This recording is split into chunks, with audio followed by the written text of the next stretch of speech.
tsibin hujjoji.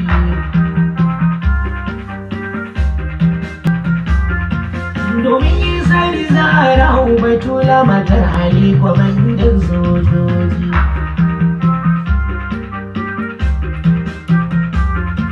Da karɓi waƙar nan ta yi tasiri ko ina a ce min an ji.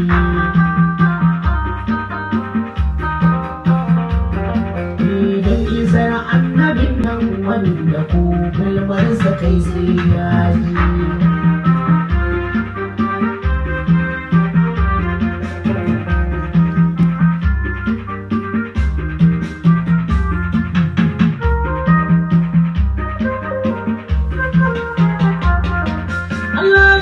Salati ga Muhammadu Aminu Hamidu Zuljayi.